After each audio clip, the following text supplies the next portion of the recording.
ओम शांति। आज का प्रातः क्लास है 28 अगस्त 1968।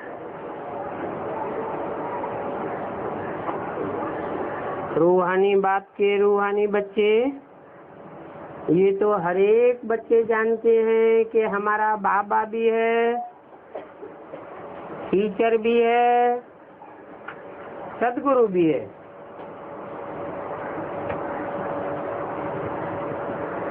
जो नहीं जानते हैं वो हमारे बच्चे नहीं है कि वो एक ही हमारा बाबा है, वो ही हमारा टीचर है और वो ही हमारा अंतिम पाठधारी सदगुरु है। बाबा जानते हैं, ये जानते हुए भी फिर घड़ी घड़ी भूल जाते हैं। यहाँ जो बैठे हैं ये जानते तो हैं, परंतु फिर भी भूल जाते हैं। और दुनिया वाले तो बिल्कुल ये जानते ही नहीं है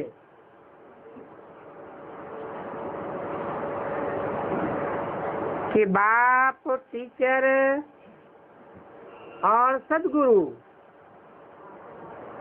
एक ही पर्सनालिटी में आया हुआ है और बेहद का बाप, बेहद का टीचर, बेहद का सदगुरु है। बाप कहते हैं सिर्फ ये 3 अक्षर भी याद रहे तो बहुत सर्विस कर सकते हैं।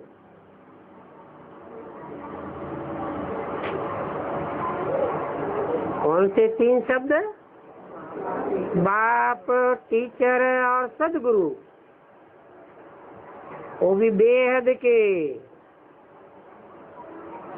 प्रदर्शनी में अथवा म्यूजियम में तुम्हारे पास बहुत आते हैं, घर में भी मित्र संबंधी आदि बहुत आते हैं। तो कोई भी आवे उनको समझाना चाहिए, जिसको भगवान कहा जाता है वो हमारा बाप भी है, टीचर भी है और सदगुरु भी है।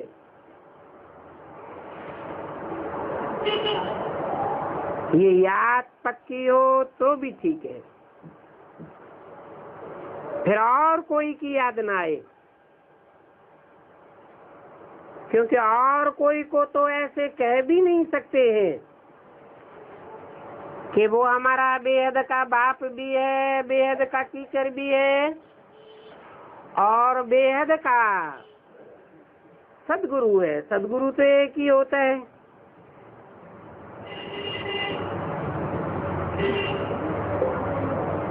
तुम जानते हो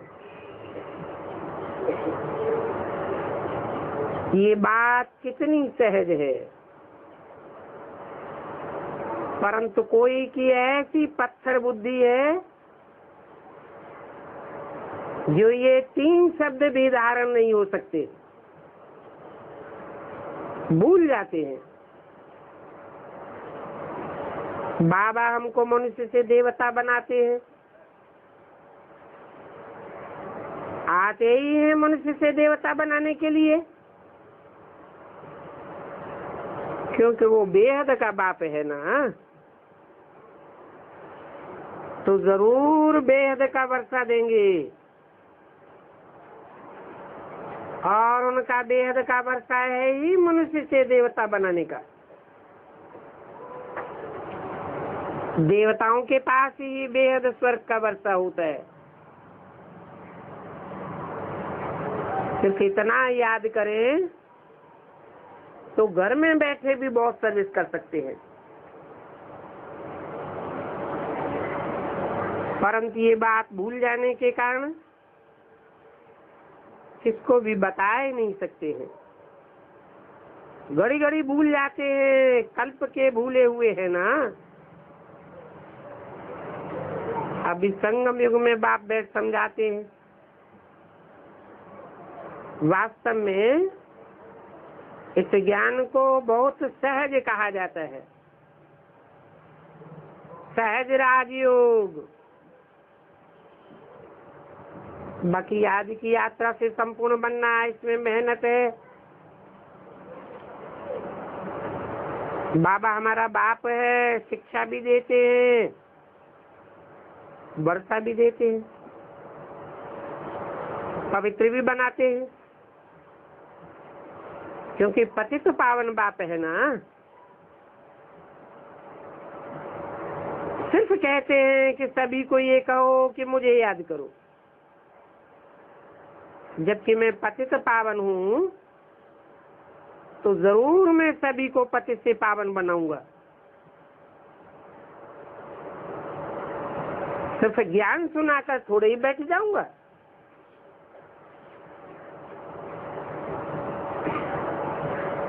ये तो बूढ़ा तन है, यह जावेंगे तो वो भी चला जाएगा।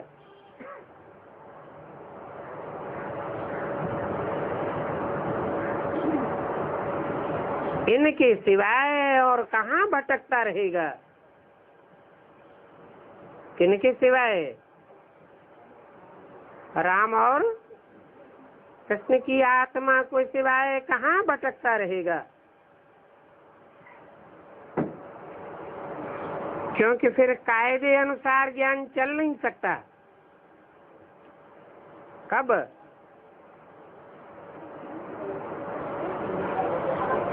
अगर हीरो हीरोइन पार्टधारी न हो तो ज्ञान कायदे अनुसार नहीं चल सके। तो कहते हैं उनको तो ब्रह्मा द्वारा ही देना है। बहुत बच्चे समझते हैं मम्मा भी चली गई तो बाबा को भी जाने में कोई देरी थोड़े ही है। अरे ये चला जाएगा तो फिर बाबा समझानी कैसे देंगे?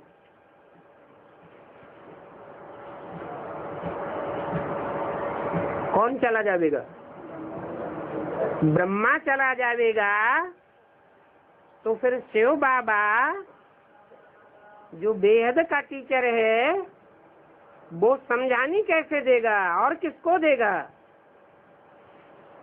क्योंकि समझाने का काम तो शिव बाबा का है, परंतु समझानी देते हैं उसको जो टेक्स्ट बुक पढ़ने वाला है। तो टेक्स्ट बुक पढ़ने वाला स्टूडेंट कौन है? ब्रह्मा बाबा। फिर तुम किसके पास आवेंगे?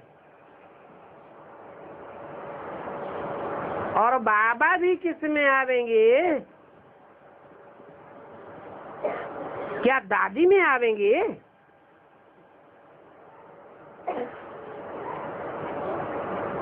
वह और कोई है जिसमें आवेंगे?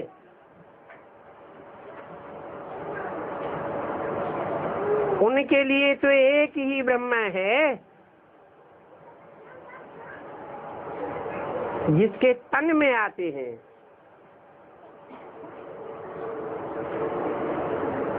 जिसके नहीं, तिनके, जिनके। एक ही ब्रह्मा है जिनके तन में आते हैं। और ये चला जाए तो किसके पास आवेंगे? तो 68 में चला गया ब्रह्मा, तो फिर आना चाहिए या नहीं आना चाहिए? है? आना चाहिए। फिर कैसे आवेगा? वो तो चला गया है न। जिसके तन में प्रवेश करेंगे उसका नाम ही ब्रह्मा रखना पड़े। फिर एक ब्रह्मा की तो बात नहीं रही। वही ब्रह्मा कोई न कोई ब्राह्मण बच्चे में प्रवेश करता है, और जिस ब्राह्मण बच्चे में प्रवेश करता है वो बच्चा भी अधूरा सरेंडर होता है या फुल सरेंडर? तो जब तन सरेंडर होता है तो तन किसका हो गया है? ब्रह्मा का हो गया। ऐसे ऐसे ख्यालात भी बच्चों को नहीं करना चाहिए कि ये ब्रह्मा चला जाएगा। ऐसे ख्यालात बहुतों को आते हैं। फिर बाप कैसे पढ़ावेंगे? ड्रामा को भी समझना है। ऐसी ख्यालात होनी नहीं चाहिए। हाँ, समझने की बात है। ख्यालात तो नहीं होने चाहिए, लेकिन ख्यालात आते तो है ना कि बूढ़ा तन है,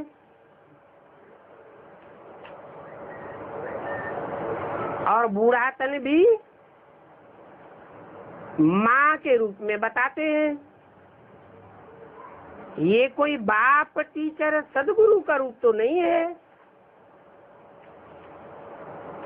बाबा तो कहते हैं एक ही पर्सनालिटी, बाप भी है, टीचर भी है और सदगुरु भी है।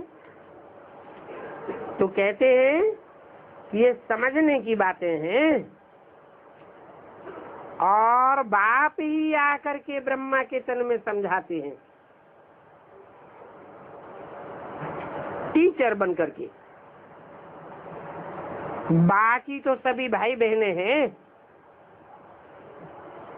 इतना सहज है तो भी कोई पत्थर बुद्धि ऐसे हैं जो कुछ समझते ही नहीं है, बिल्कुल ही बर्थना टिपैनी है, कोई काम की नहीं, देखने लायक भी नहीं है। शिव बाबा ऐसे बच्चों को देख करके क्या करेंगे? आगे चलकर तुम्हारी भी ऐसे बच्चों में आंख नहीं डूबेगी। माना अभी तो डूबती है। जो दास दासी बनने वाले हैं उनका मुंह क्या देखेंगे? सबको निश्चय हो जाएगा कौन कौन क्या क्या बनेंगे। बाबा तो सभी बताए देते हैं। बाबा की सर्विस में जरा भी कदम नहीं उठाते हैं तो ये पदम फिर क्या पावेंगे? और पद्मा पदमपति तो सर्विस से ही बन सकते हैं ना। सर्विस ही कदम पर पदम ले आती है। सर्विस के लिए देखो बच्चे कहाँ कहाँ से भागते रहते हैं, कितने कदम उठाते जाते हैं, तो पदमा पदम तो उन्हें मिलेगा ना। ये भी बुद्धि कहती है कि ब्रह्मा कुमारियों द्वारा बनाएंगे और बनेंगे भी। शूद्र को ब्राह्मण तो बनाना पड़े ना, और ब्राह्मण ही न बनाया तो फिर क्या बनेंगे? तो ब्राह्मण बनाने के लिए भी सर्विस तो चाहिए ना। बच्चों को सर्विस का समाचार भी इसलिए सुनाया जाता है कि और बच्चों को टेम्पटेशन हो जावे, क्योंकि सर्विस से ही पदम मिलते हैं। सिर्फ एक बात ही सुनाओ जो दुनिया में और कोई नहीं जानते हैं कि बेहद का बाप भी है, परंतु उस बेहद के बाप का कोई को पता नहीं है। सिर्फ ऐसे ही गॉड फादर कह देते हैं। बहुत तो समझते हैं बिंदी है, निराकार है।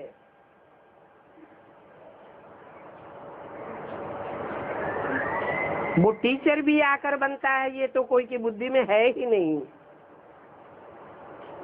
स्टूडेंट की बुद्धि में हमेशा टीचर याद रहता है। तो जो पूरी रीति नहीं पढ़ते हैं उनको अनपढ़ कहा जाता है। बाबा कहते हैं अर्जा नहीं, तुम कुछ भी नहीं पढ़े हो तो समझ सकते हो, इतना तो जरूर जानेंगे कि हम भाई भाई हैं और हमारा बाप बेहद का बाप है। बेहद अर्थात सारी मनुष्य सृष्टि का बाप, सभी आत्माओं का बाप। और बाप आते ये एक धर्म की स्थापना करने, ब्रह्मा द्वारा आदि सनातन देवी देवता धर्म की स्थापना करते हैं। परंतु अंधे लोग तो कुछ भी नहीं समझते हैं। ईश्वर अगर कभी नहीं आया होता तो फिर उनको बुलाते क्यों रहते हैं कि हे लिबरेटर आओ, हे पतित पावन आओ। जबकि पतित पावन को याद करते हैं फिर शास्त्र क्यों पढ़ते हैं, तीर्थों पर क्यों जाते हैं। 28-68 की वाणी का दूसरा पेज, वहां तीर्थों पर बैठा है क्या? शास्त्रों में भगवान रखा हुआ है क्या? कोई जानता नहीं है तो प्रश्न कैसे पूछे? जबकि पतित पावन ईश्वर है तो फिर गंगा स्नान आदि से तो कोई पावन कैसे हो सकता है? और पुनर्जन्म तो जरूर यहाँ पर ही लेना है। पुरानी दुनिया और नई दुनिया में फर्क तो होता है ना। पुरानी दुनिया में मरेंगे तो पुरानी दुनिया के वाइब्रेशन में ही शरीर छोड़ना पड़े। अंत मते सो गते, पुरानी दुनिया में ही जन्म मिलेगा। नई दुनिया है कहाँ? जो देवता बने, इसको सतयुग नहीं कहेंगे, ये तो झूठ खंड है। हर मनुष्य आत्मा कुछ न कुछ झूठ बोलती रहती है। तो इस कलयुग में फिर स्वर्ग कहाँ से आया?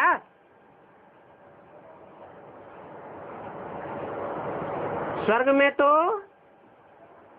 सब स्वाभिमानी होते हैं, स्वचिंतन वाले होते हैं, आत्मिक स्थिति वाले होते हैं।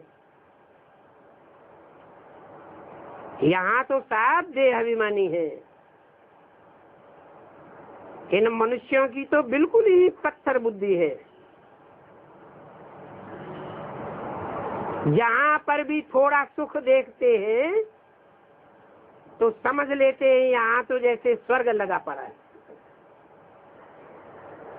अमेरिका में जाएंगे समझेंगे यहाँ तो स्वर्ग बन गया, बिल्कुल ही जैसे जट बन पड़े हैं। यहाँ तो बाप समझाते हैं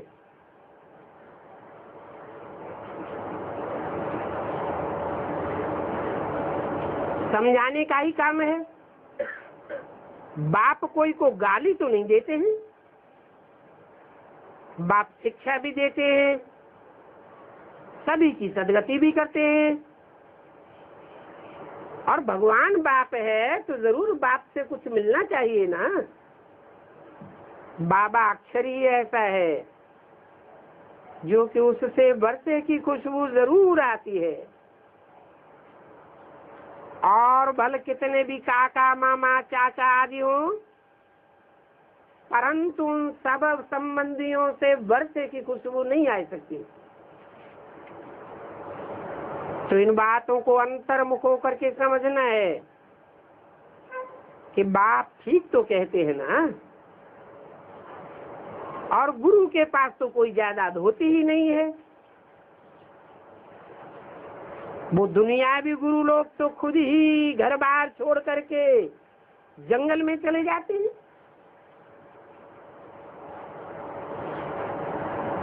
दुनिया को समझते हैं झूठी माया, झूठी काया, झूठा सब संसार। झूठ की दुनिया में पैदा होते हैं तो उनको सदगुरु कैसे कहेंगे? उनके पास बाकी क्या रहेगा?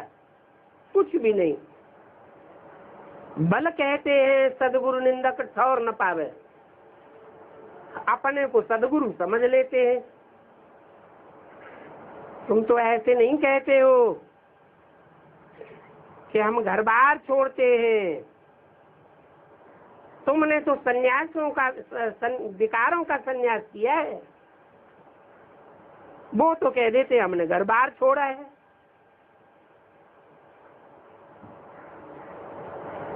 अगर यहाँ भी कोई ऐसे हैं जिनके मुंह से बार बार ये निकलता है कि हमने घर बार छोड़ा है, हमने बड़ा भारी त्याग किया है, तो सन्यासियों की लिस्ट में आने वाले हैं या गृहस्थी की लिस्ट में आने वाले हैं? वो भी सन्यासियों की शूटिंग कर रहे हैं।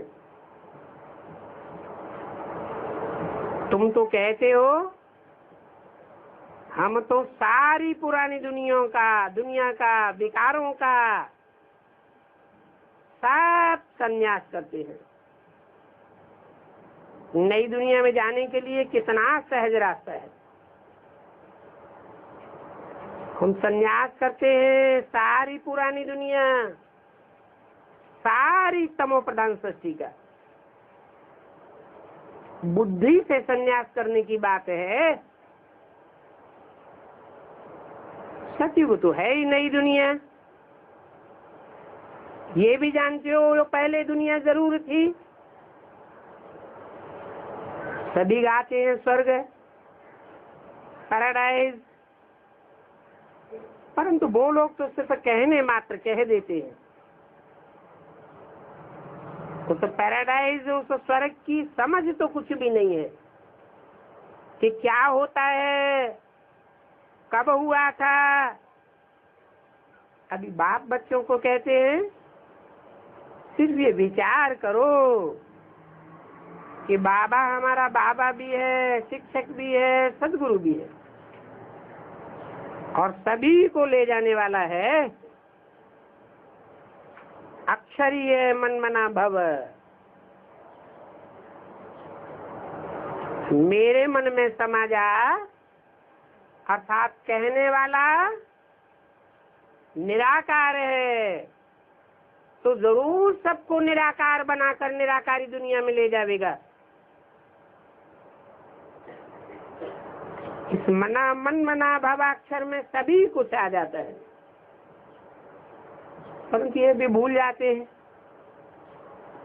पता नहीं बुद्धि में क्या क्या याद आता रहता है।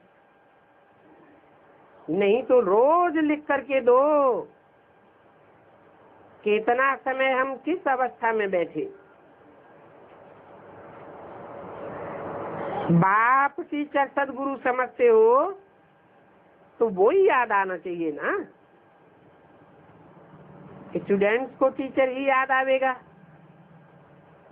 परंतु यहाँ तो माया आ जाती है,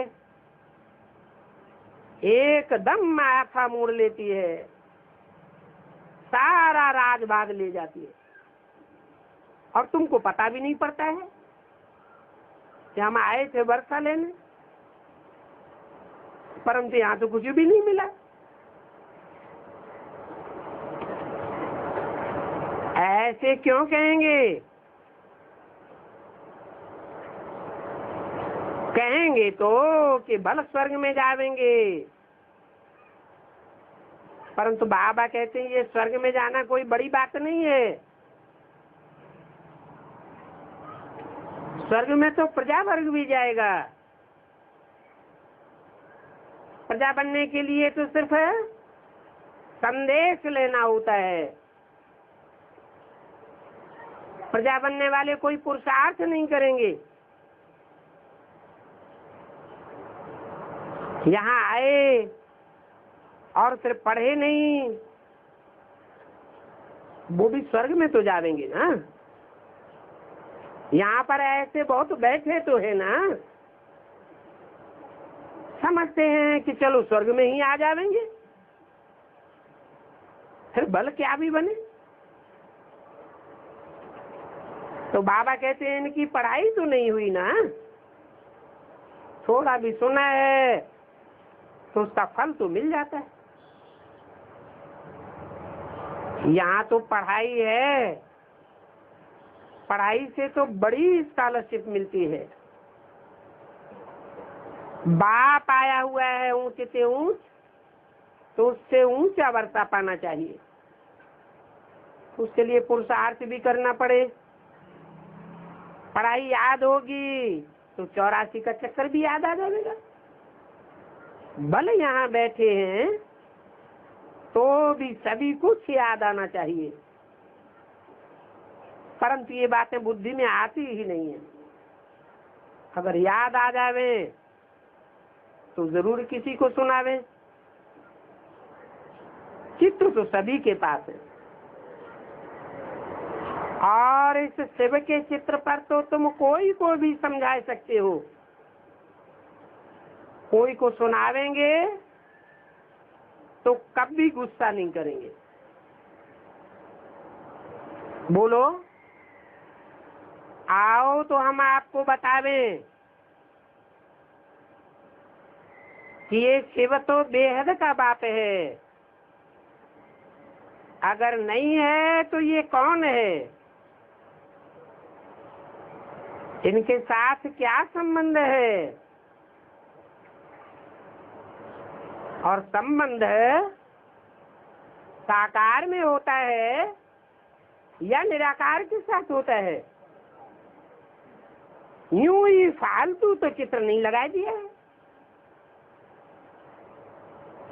चित्र तो साकार का ही बनाया जाता है, निराकार तो विचित्र है, उसका तो चित्र खींचा भी नहीं जा सकता।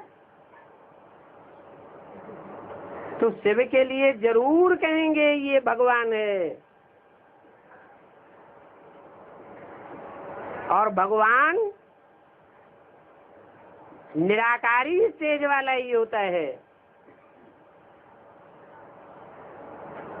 उनको बेहद का बाप कहा जाता है।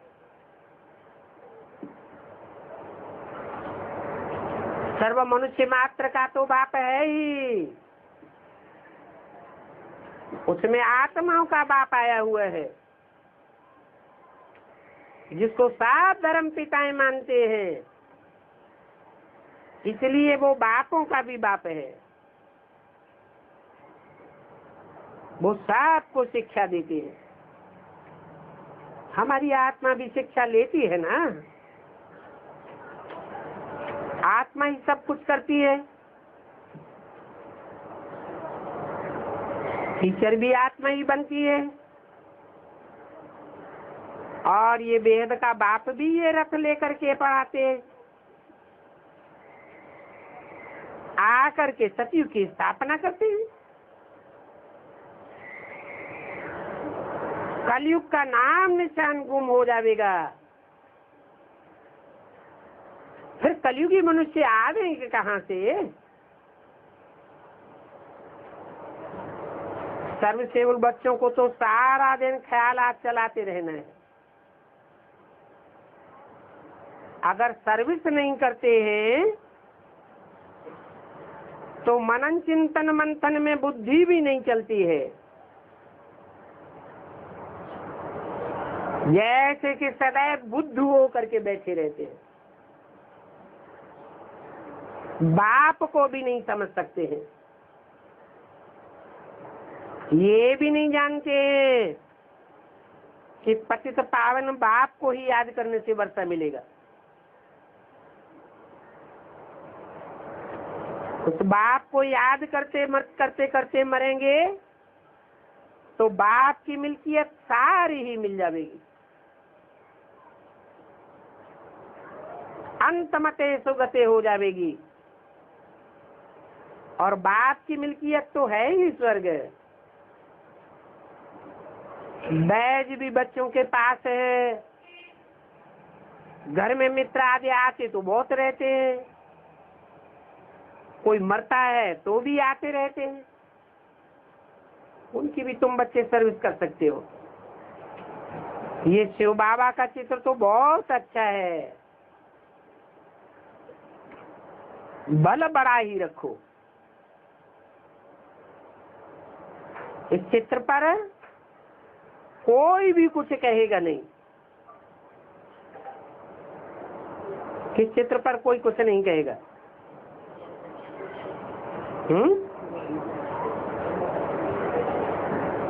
कौन से चित्र पर नहीं कहेगा?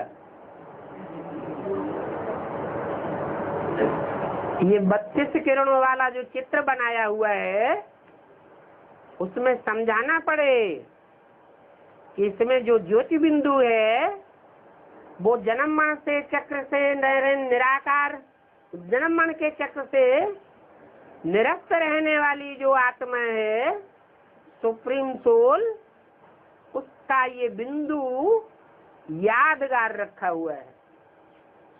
और ये बिंदु लिंग में रखा हुआ है, अर्थात निराकारी तेज धारण करने वाले स्वरूप की यादगार है। इसको जैसे कि हाथ, पांव, नाक, आंख, कान, इंद्रियां हैं ही नहीं, आंखें होते हुए भी जैसे कि पतित सृष्टि को देखता ही नहीं है। जिन बच्चों को देखता है उनके पावन स्वरूप को देखता है, उनके तमो प्रधान वर्तमान स्वरूप को नहीं देखता है। तो इस चित्र को देख करके कोई कुछ भी कहेगा नहीं, तुम बतावेंगे। ऐसे नहीं कि हाथ, पांव, नाक, आंख, कान है ही नहीं, परंतु चित्रकार ने ये चित्रकारी करके दिखाया है कि हाथ, पांव, नाक, आंख, कान होते हुए भी, इंद्रियां होते हुए भी, जैसे कि उन इंद्रियों को योग बल से निरस्त किए बैठा है। तो जरूर कहेंगे कि ये चित्र तो प्रजापिता ब्रह्मा कुमार कुमारियों का है, ये गुप्त है और तुम भी गुप्त में ही समझा सकते हो। और ये शिव का ही चित्र है, इसी को रखो और सभी चित्र छिपाए दो। 28, 68 की वाणी का 3रा पेज। समझाओ कि ये शिव बाबा ही बाप टीचर सदगुरु है। शिव इनकी आत्मा का ही नाम है, जो कि ज्योति बिंदु स्वरूप में है। और बाबा तो साकार को कहा जाता है, ग्रैंड फादर को कहा जाता है, अथवा बूढ़े को कहा जाता है, परंतु ये एक ही पर्सनालिटी है जो हमारा बाप भी है, टीचर भी है, सदगुरु भी है। और ये आते ही हैं नई दुनिया की स्थापना करने के लिए।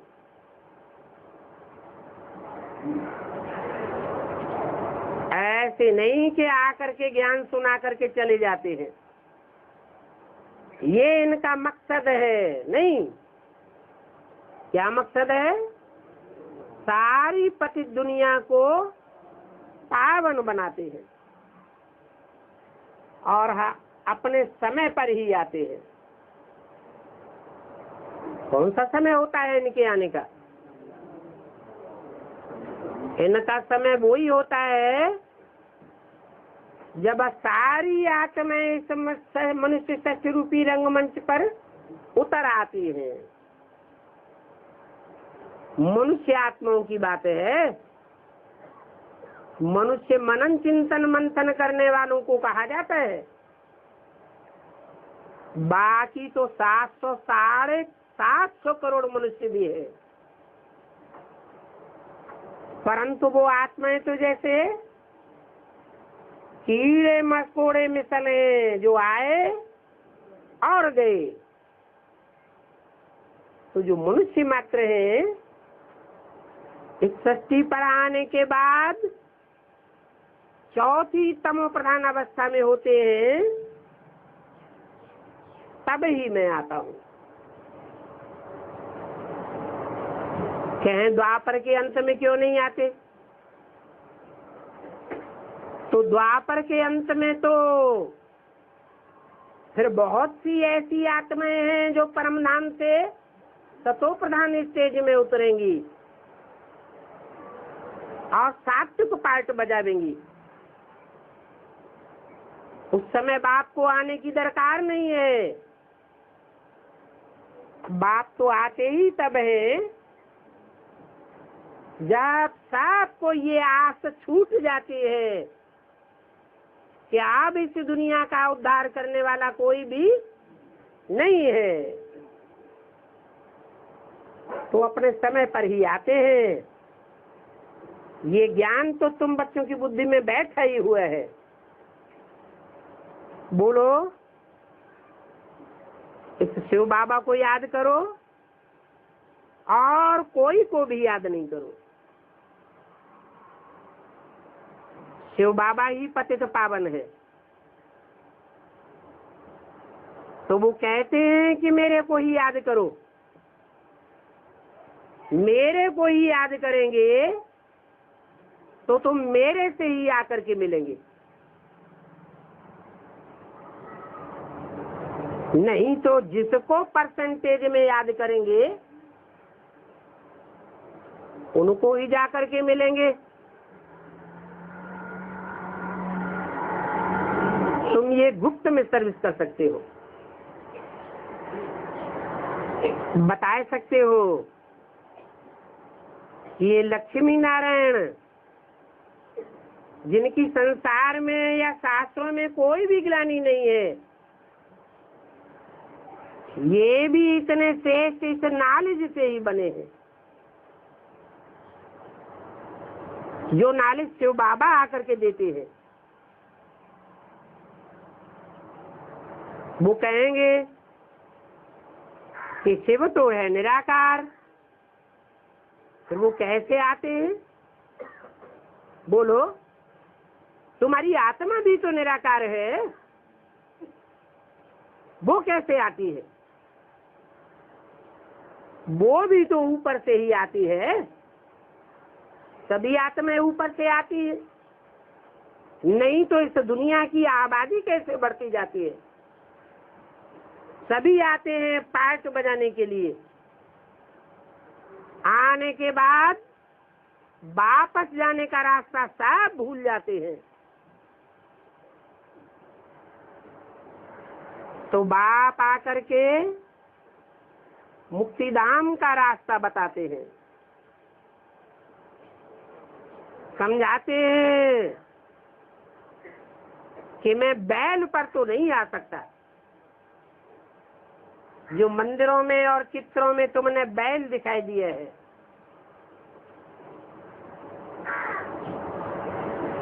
अरे बैल पर आऊंगा, बैल तो जानवर है, जानवर बोलेगा कैसे? कैसे बोलेगा? हाँ? क्या बोलेगा? अरे मनुष्यों की भाषा बोलेगा, फिर तुम समझोगे कैसे? ज्ञान सुनाने के लिए तो जरूर मनुष्य तन में आना पड़े। फिर शास्त्रों में और चित्रों में बैल क्यों दिखाया है?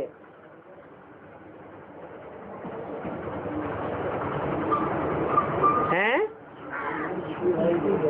बैल बैल वृत्ति का प्रतीक है, सृष्टि उत्पन्न करने का प्रतीक है। और साधारण बूढ़े तन में आते हैं,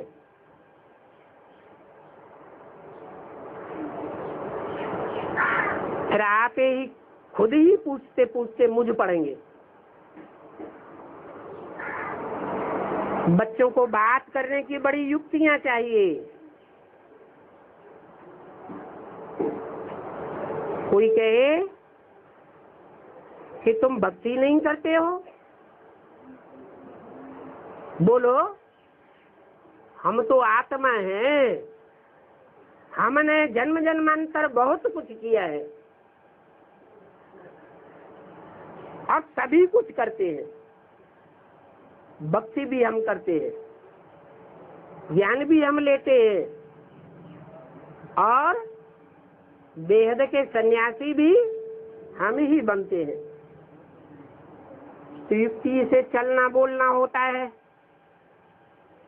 किसी को उठाने के लिए सोचना चाहिए कि क्या युक्ति रखें, जो कोई भी हमसे ज्ञान सुनते समय नाराज न हो जावे। कोई को नाराज नहीं करना है।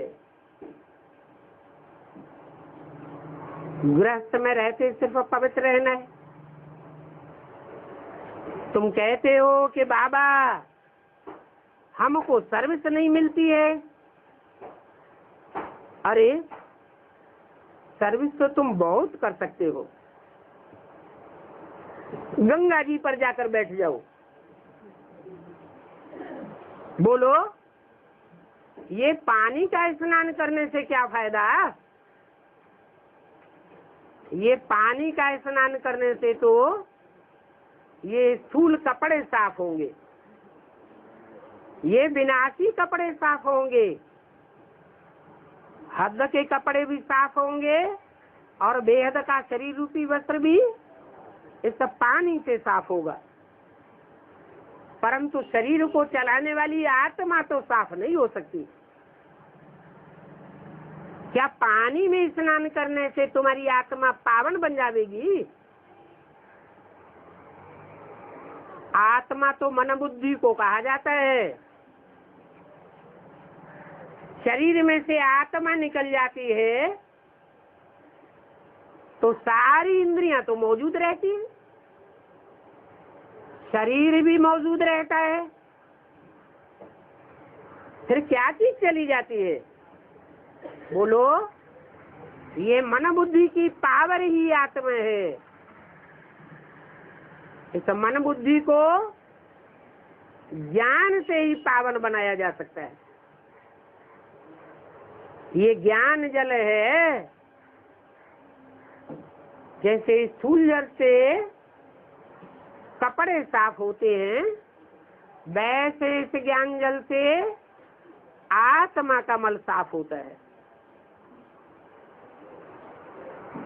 फिर जल से ही सब कुछ नहीं होगा। जल तो सिर्फ खाए हुए अन्न को पचाने का निमित्त है।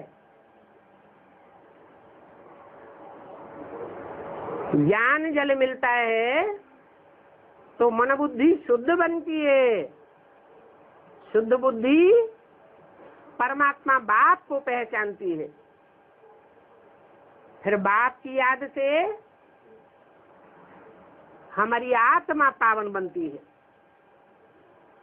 बाकी सब पानी से पावन कोई नहीं बनेगा। बोलो कि तुम तो भगवान को कहते हो पति से पावन आओ, बुलाते हो ना कि आकर के हमको पावन बनाओ। फिर वो परम पिता परमात्मा पतित पावन है या ये पानी पतित पावन है? ऐसी नदियां तो दुनिया में बहुत हैं। बाप तो पतित पावन एक ही है और नदियां तो ढेर की ढेर हैं। ये सब पानी की नदियां हैं। पानी का मंथन करने से कोई भी सार नहीं निकलने वाला है। भगवान बाप तो अमृत रस देते हैं। जिसे मंथन करने से सार निकलता है। ये पानी की नदियां तो सदैव ही है, और सदैव इनमें स्नान करते रहने से अगर कोई पावन बनता तो फिर भगवान को आने की क्या दरकार? फिर भगवान को बुलाते क्यों हैं? तो बोलो, बाप को तो पावन बनाने के लिए एक ही बार आना पड़ता है। जब सारी दुनिया कलयुग में पतित तमो प्रधान बन जाती है, तब आकर के सबको सतो प्रधान बनाते हैं, और आते ही हैं पुरुषोत्तम संगम युग पर। बताते हैं कि पुरुषों में अर्थात आत्माओं के बीच में उत्तम उत्तम आत्माएं कौन सी हैं?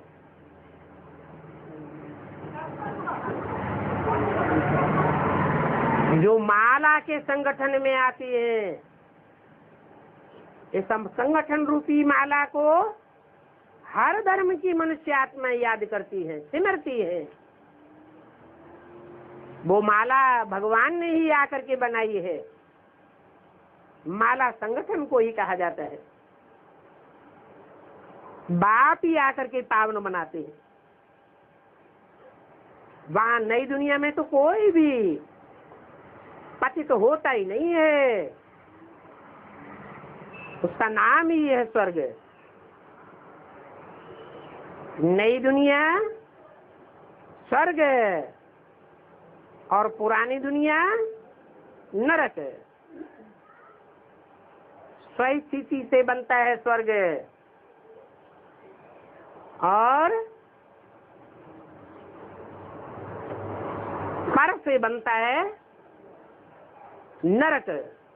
पर है रावण, पर है प्रकृति, पर है माया। आत्मा है स्व, और आत्मा का बाप भी है स्व। इस संगम का भी तुम बच्चों को पता है। बाप तो अनेक प्रकार की सर्विस की युक्तियां समझाते रहते हैं। बुद्धू भी नहीं बनो।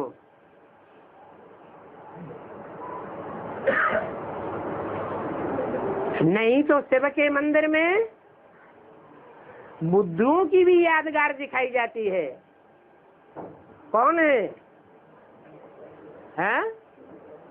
कबूतर।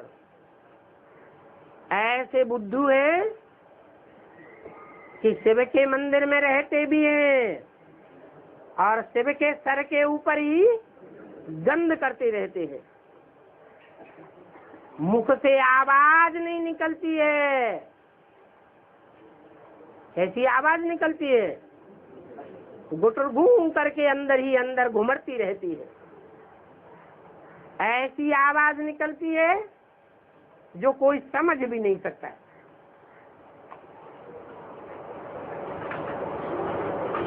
तो बाप कहते हैं बुद्धू भी नहीं बनो। ऐसी कबूतर जैसी बुद्धि नहीं होनी चाहिए।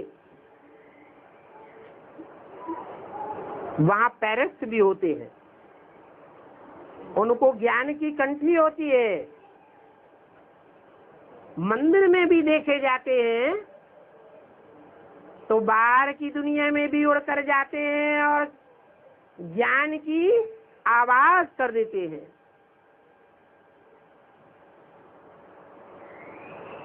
पेरेंट्स पढ़ते हैं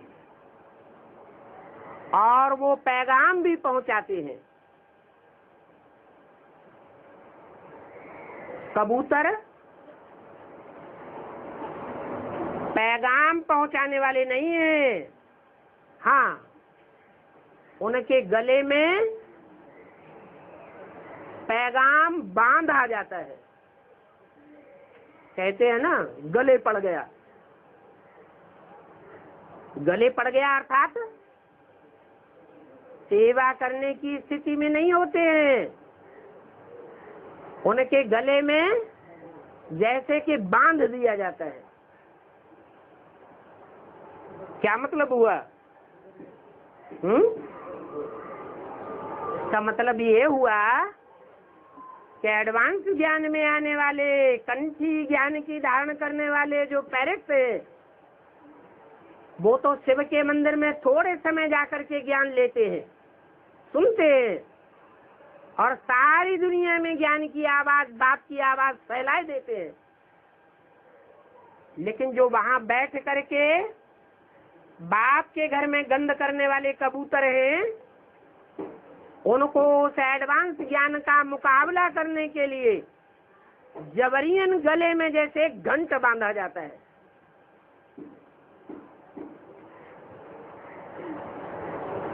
ये जैसे कि गले पड़ गई सर्विस। गले पड़ना अर्थात इच्छा नहीं है, लेकिन करना पड़ता है। तो ऐसे ऐसे कबूतर भी होते हैं। तुम तो पैरेट्स हो, तो कबूतर बुद्धि नहीं बनना है। तो समझो कि ऐसे तो नहीं है कि परमात्मा का पैगाम ऊपर से कबूतर ले आवेगा। वो क्या समझते हैं कबूतर, और क्या समझाते हैं? वो पब्लिक को समझाते हैं कि भगवान बाप ब्रह्मा के तन में आया और हमको सारा ज्ञान सुना करके ऊपर चला गया। अब हम भगवान बाप से पैगाम लेकर के आ रहे हैं और तुमको दे रहे हैं। हमारा भगवान बाप से डायरेक्ट कनेक्शन है, इसलिए हमारी बात मानो। बाप कहते हैं मैं ऊपर बैठ करके कोई किसी को प्रेरणा नहीं देता हूं।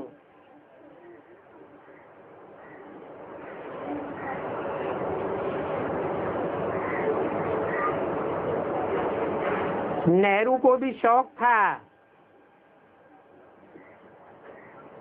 ये भी सिखाते हैं।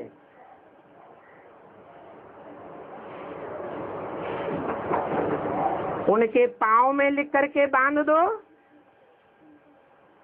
तो कबूतर पैगाम कहीं भी ले जावेंगे।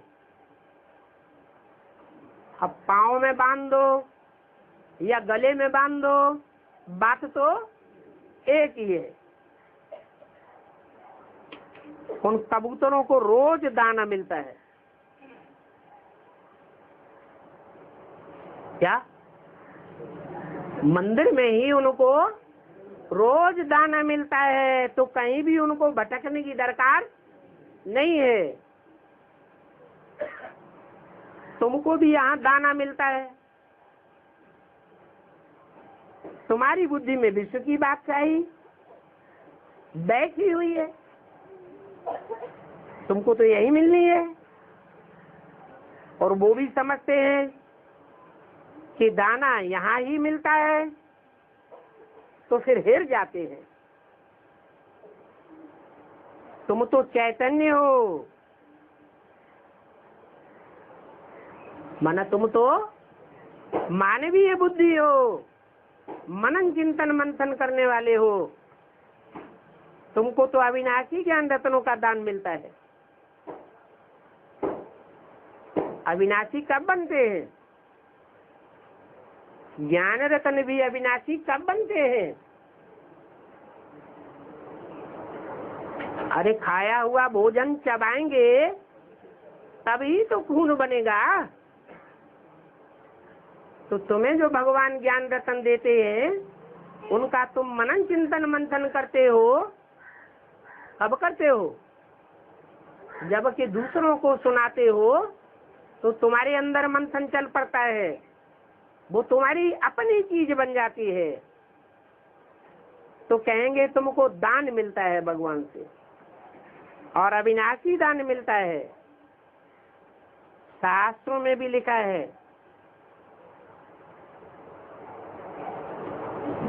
कि चिड़ियों ने क्या किया? सागर को सुखाई दिया है। शिव बाबा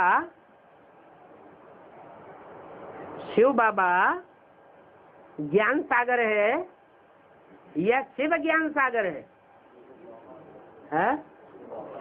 शिव बाबा ज्ञान सागर है। शिव ज्योति बिंदु को ज्ञान सागर नहीं कहेंगे। तो चिड़ियों ने पक्का निश्चय कर लिया था। क्या निश्चय किया है? सागर में से एक एक बूंद उठाती थी और जमीन पर डाल देती थी, और लंबे समय तक ये प्रक्रिया उनकी चलती रही। सागर से लेना बूंद बूंद और धरणी वासियों को देते जाना।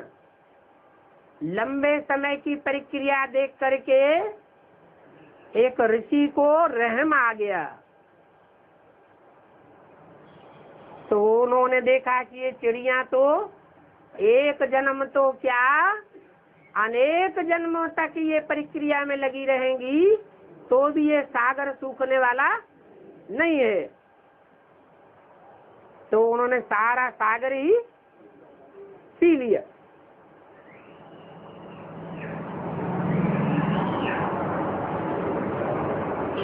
सागर सूख गया। लेकिन इस सागर को सुखाने के लिए निमित्त मात्र संकल्प करने वाला कौन हुआ? ऋषि ने संकल्प किया पीने का, सुखाने का, या चिड़ियों ने संकल्प किया? संकल्प का बीज डालने वाला वो बाप कौन हुआ? जनक कौन हुआ? वो चिड़िया बनी। तो बताया कि शास्त्रों में भी एक कथा लिखी हुई है, तुम्हारी यादगार है, कि चिड़ियों ने सागर को सुखाए दिया, हप कर लिया। बहुत कथाएं लिख दी है। मनुष्य तो कहते रहेंगे, सत्य बचन महाराज शास्त्र सुनते जावेंगे, परंतु उसका गुह्यार्थ समझ में नहीं आता है। फिर कहते हैं कि सागर से देवताएं निकले, जो रत्नों की थालियां भर भर करके ले आए।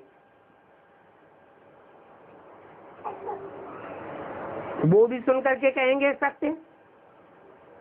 अब समुद्र में से देवताएं कैसे निकलेंगे? ये तो कोई चैतन्य ज्ञान सागर है, जो ज्ञान रत्न देते हैं, उन ज्ञान रत्नों को धारण करने वाले देवता बनते हैं। वो तो समझते हैं कि समंदर में मनुष्य अथवा देवताएं रहते हैं, कुछ भी समझते नहीं है। जन्म जन्मांतर झूठ ही झूठ पढ़ते आए हैं और झूठा ही सुनते रहते हैं। इसलिए कहते हैं कि झूठी माया झूठी काया। सच्चे और झूठे संसार में कितना रात दिन का फर्क होता है। झूठ बोलते बोलते इंसॉल्वेंट बन पड़े हो, कितनी ग्लानि करते आए हो। सबसे जास्ती ग्लानि के है ईश्वर की, सर्वव्यापी है। ये झूठ बात भी है और बाप की ग्लानि भी है। तुम कितनी युक्ति से समझाते हो? ये सर्वव्यापी कहना बाप की ग्लानि है। तुम ये बातें समझाते हो तो फिर कोटों में से कोई की बुद्धि में बैठता है तो बहुत सहज है। इसका नाम ही है सहज ज्ञान, सहज राजयोग। बाप टीचर गुरु को याद करने पर अपना वर्षा भी याद आ जाएगा। तो फिर अपनी जांच करनी है कि हम सच बाबा को याद करते हैं, और कोई तरफ हमारी बुद्धि जाती है। तुम्हारी बुद्धि को अभी समझ तो मिली है ना, कितनी मीठी मीठी बातें बाप समझाते हैं, युक्तियां बताते रहते हैं। तुम कोई को भी बैठ समझावेंगे फिर तुम्हारे दुश्मन भी नहीं बनेंगे। बताओ, शिव बाबा ही तो तुम्हारा बाप टीचर सदगुरु है, उनको ही तो याद करना है। परंतु इस रथ को देख करके कितनी ग्लानि करते हैं, कितनी गालियां देते हैं।